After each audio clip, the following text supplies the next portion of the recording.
हे friends, मैं Ramesh sir आपके अपने YouTube channel the study for ambition में आपका बहुत बहुत स्वागत करता हूं। फ्रेंड्स, आज जो इकोनॉमी के अंतर्गत या अर्थव्यवस्था के तहत आज जो अवधारणाएं हैं, प्रमुख अर्थशास्त्र की जो अवधारणाएं हैं, वो अवधारणाएं जो राष्ट्रीय आय के संदर्भ में हैं, उनको आज हम लोग देखते हैं। वो कौन कौन से प्रमुख अवधारणाएं हैं जो आपके प्रतियोगी परीक्षाओं में इससे प्रश्न तो नहीं बनते हैं, लेकिन अवधारणाएं से ये क्लियर रहता है कि करंट में उन अवधारणाओं का क्या मापन है। यानी कि अगर मैं कह दूं कि जीडीपी किसे कहते हैं, तो जीडीपी किसे कहते हैं ये तो पूछने की कम से कम प्रोबेबिलिटी होती है, परंतु ये जरूर पूछा जाता है कि वर्तमान समय में जीडीपी क्या है। तो जीडीपी का रेट पूछ लेता है, एनएनपी पूछ लेता है, जीएनपी पूछ लेता है। बहुत सारे ऐसे हैं जो अवधारणाएं जो बार बार इससे जो है संबंधित, और करंट जो है उसका रेट वो पूछा जाता है। तो हम दो वीडियो इस पे बनाए हुए हैं, जिसको ये आप लोगों को दे रहे हैं कि ये जो अवधारणाएं हैं वो किस तरह की होती हैं और उन अवधारणाओं की परिभाषा क्या होती है। और अवधारणाओं का अर्थ जो होता है, सीधे सीधे समझिए कॉन्सेप्ट, यानी कि कॉन्सेप्ट या संकल्पनाएं। तो ये संकल्पनाएं या कॉन्सेप्ट समझिए ये क्या क्या होती हैं, इसको जो है आप लोग देखिए, इसे जान लीजिए। जानना जरूरी होता है, तभी आपको करंट से जुड़ पाएंगे। और सबसे महत्वपूर्ण बात ये कि करंट से जुड़ भी जाते हैं तो अवधारणाओं या ये कहें कि कॉन्सेप्ट क्लियर न रहे, तो आपको जब फैक्चुअल से हट के कॉन्सेप्चुअल क्वेश्चन बनता है तो आपको प्रॉब्लम होती है। इसलिए इन सब को जानना जरूरी रहता है। तो आइए हम लोग चलते हैं, देखते हैं कि राष्ट्रीय आय के संदर्भ में कौन कौन से महत्वपूर्ण जो है अवधारणाएं या कॉन्सेप्ट या संकल्पनाएं होती हैं। तो सबसे पहले हम लोग चलते हैं और देखते हैं सकल घरेलू उत्पाद, यानी कि जीडीपी किसे कहते हैं, ग्रास डोमेस्टिक प्रोडक्ट ये किसे कहते हैं। तो सब आइए देखिए, ग्रास डोमेस्टिक प्रोडक्ट किसे कहते हैं जानिए। घरेलू सीमा के अंतर्गत एक वर्ष में उत्पादित सभी अंतिम वस्तुओं और सेवाओं का जो मौद्रिक मूल्य होता है, वही जो है सकल घरेलू उत्पाद कहलाता है या जीडीपी कहलाता है। जीडीपी को आप समझ गए होंगे कि किसी देश की घरेलू सीमा के अंतर्गत एक वर्ष में उत्पादित वस्तुओं और सेवाओं का जो मौद्रिक मूल्य यानी मुद्राओं का जो वैल्यू होता है, मूल्य होता है, वही मूल्य जो है सकल घरेलू उत्पाद कहलाता है। इसके अंतर्गत दो महत्वपूर्ण बातें हैं। एक तो ये कि अगर देश की सीमा में कोई विदेशी आके आय अर्जन कर रहा है तो उसकी जो है आय जो सकल घरेलू उत्पाद में जुड़ता है। यानी कि कोई विदेशी अगर आपके मतलब हमारे देश में, या यूं कह लीजिए कि इंडिया के अंतर्गत कोई विदेश से आया हुआ व्यक्ति यहाँ पे जॉब करता है और जब वो आय अर्जन करता है तो वो जो उसकी आय होती है वो सकल घरेलू उत्पाद में या जीडीपी में उसकी आय जुड़ती है। परंतु वहीं पे एक अपवाद है, कोई इंडिया का व्यक्ति विदेश में जाकर आय अर्जन कर रहा है और वहां से जब यहाँ पे मुद्रा भेज रहा है तो वो जो है आय उसकी सकल घरेलू उत्पाद में नहीं जुड़ती है। या ये है दो महत्वपूर्ण कॉन्सेप्ट, इसे आपको जानना चाहिए।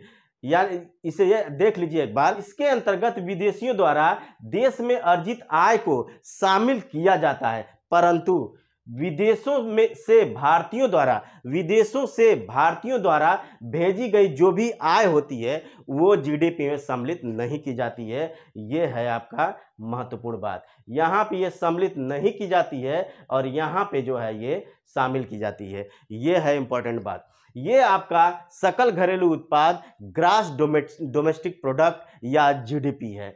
आगे देखते हैं नेक्स्ट, प्रति व्यक्ति आय, पर कैपिटा इनकम, यानी कि प्रति व्यक्ति आय। मैं पिछला वीडियो जब आपको राष्ट्रीय आय का दे रहा था उसमें बताया था कि पर कैपिटा इनकम या प्रति व्यक्ति आय कितनी महत्वपूर्ण होती है, और प्रति व्यक्ति आय से ही आपके अर्थव्यवस्था के बारे में या देश की समृद्धि के बारे में पता चलता है।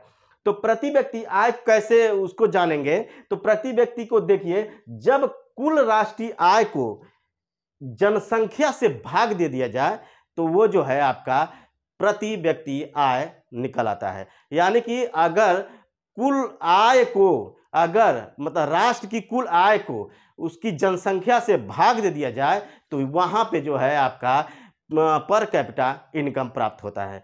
यानी कि पीसीआई बराबर पर कैपिटा इनकम बराबर राष्ट्रीय आय बटे कुल जनसंख्या।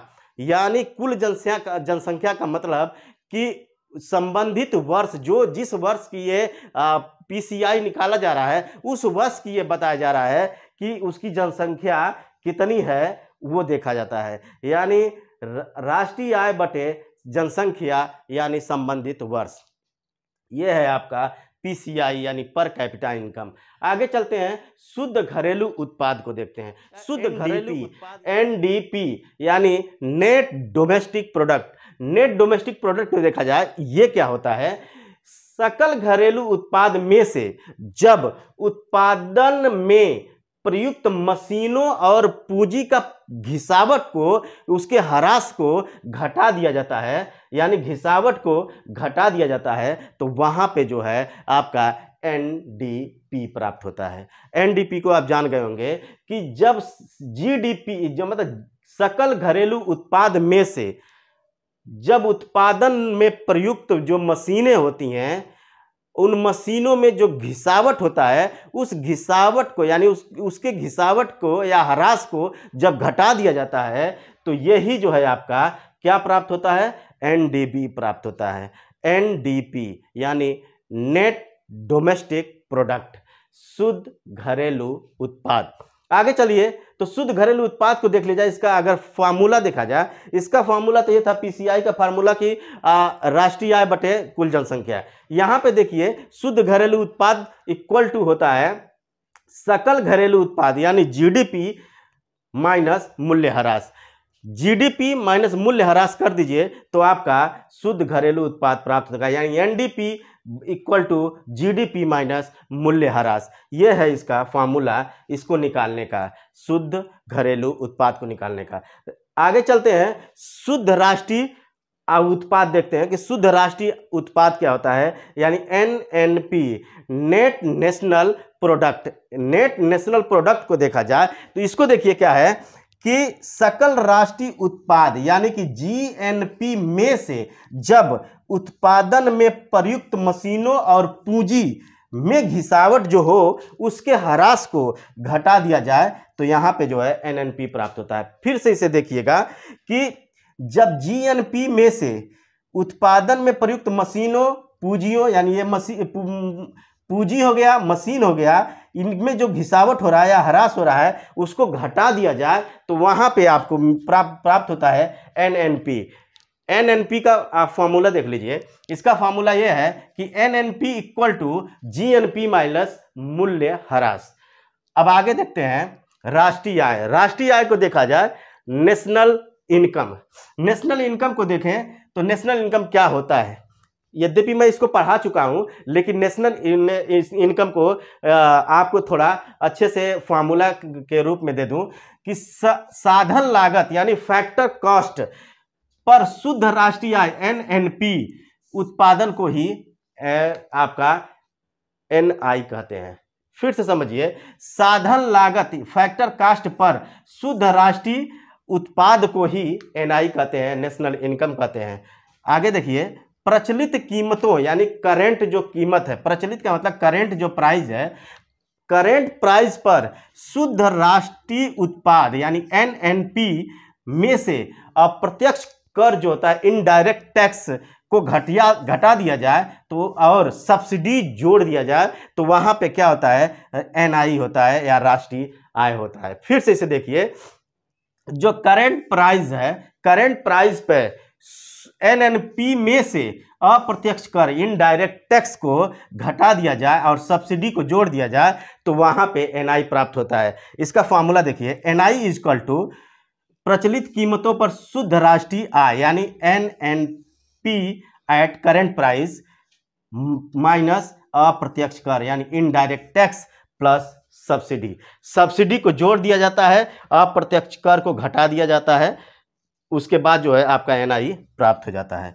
तो ये है आपका अवधारणाएं, महत्वपूर्ण अवधारणाएं हैं।